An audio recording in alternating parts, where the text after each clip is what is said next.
Hello दोस्तों। मेरी ये कहानी खाला की बेटी यानी मौसी की बेटी की है। उसने खुद मुझसे प्यार का इजहार किया था, तो मैंने भी अपनी बहन को हाँ बोल दिया।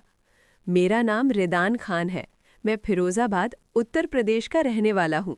मेरी हाइट 5 फीट 6 इंच है। मेरा रंग गेहुआ है। ये बात तब की है जब मैं 22 साल का था और मेरी खाला की बेटी मुझसे 2 साल बड़ी मतलब 24 साल की थी।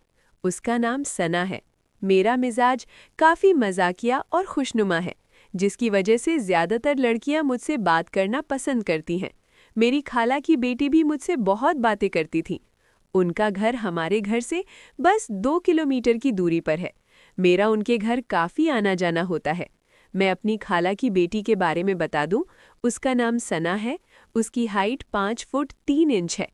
रंग गोरा और कमर 28 की है। उसका ऊपर का भाग 32 इंच के एकदम नुकीले हैं और नीचे का भाग 36 इंच गोल है। सना की मुस्कान बड़ी ही कातिलाना है। सना के मोहल्ले के लड़के उसके पीछे लट्टू बने फिरते थे, लेकिन वो किसी को भाव नहीं देती थी, सिवाय मेरे। उसके साथ मैं बहुत मजाक करता हूँ। उसकी बड़ी बहन की शादी में उसने मुझे बताया कि वो मुझसे प्यार करती है। मैंने भी उसकी बात का जवाब उसका हाथ पकड़कर चूमते हुए दिया था।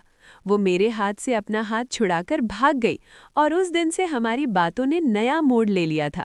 अब हम दोनों देर रात तक फोन पर बात करने लगे थे। धीरे धीरे हमारी बातों में वो शरारत भी होने लगी थी, लेकिन हम यहीं तक सीमित थे। ऐसे ही समय बीतता गया। हमारे प्यार को 1 साल से ज्यादा समय हो गया था। एक दिन मैंने सना को कॉल किया तो वो बहुत परेशान सी, दुखी सी थी।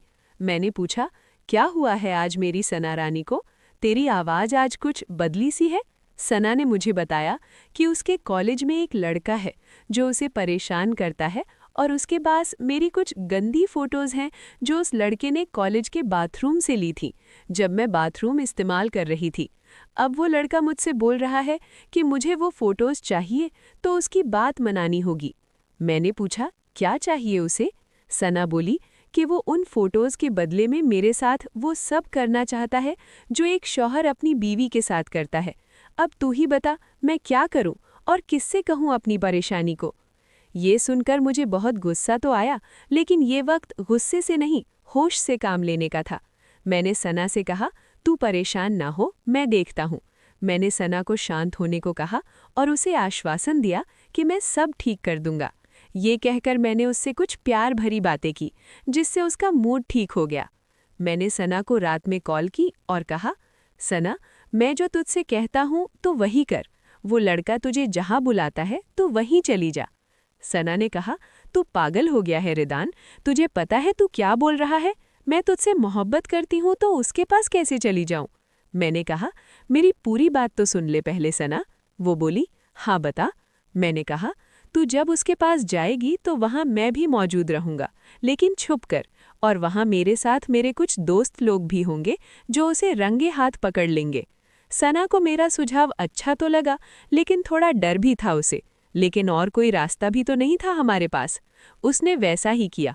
अगले दिन जब उस लड़के ने सना को बुलाया तो सना वहां गई और हमने जैसा प्लान बनाया था सब कुछ वैसा ही हुआ और उस लड़के को पकड़ लिया और उसे हवालात में बंद करवा दिया।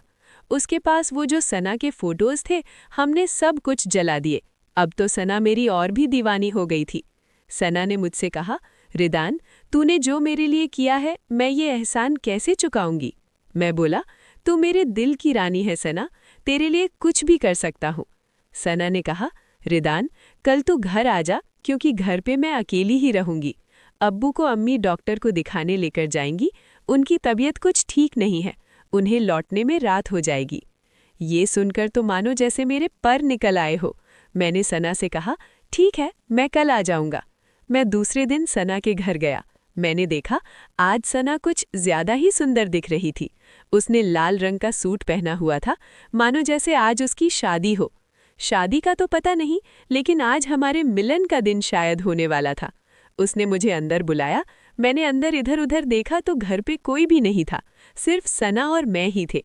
मैंने सना को पीछे से जाके अपने आगोश में ले लिया। उसके रेशमी घने बालों से बड़ी ही मनमोहक सुगंध आ रही थी और मैं उसकी पीछे की दुकान से सटा हुआ था। तभी सना बोली, रिदान, कुछ चाय नाश्ता तो कर ले, आते ही मेरे से लिपट गया है। मैंने कहा, मुझे और कुछ नहीं चाहिए सना, तेरे सिवा। सना हंसने लगी, बोली, अच्छा ठीक है, यहाँ नहीं, मेरे कमरे में चल के बैठते हैं। मैंने कहा, ठीक है मेरी रानी, चल। सना मुझे अपने कमरे में ले गई और जब तक उसके अम्मी अब्बू नहीं आए उसने मेरा बड़ा बुरा हाल कर दिया था। मुझे नहीं पता था कि सना इस काम में इतनी होशियार थी। मैंने जब उससे पूछा, तुझे इसके बारे में इतना सब कैसे पता है, तो सना बोली, मैंने इंटरनेट से देखकर सीखा है तुम्हें खुश करने के लिए। जो तुमने मेरे लिए किया था उसके आगे तो ये कुछ भी नहीं।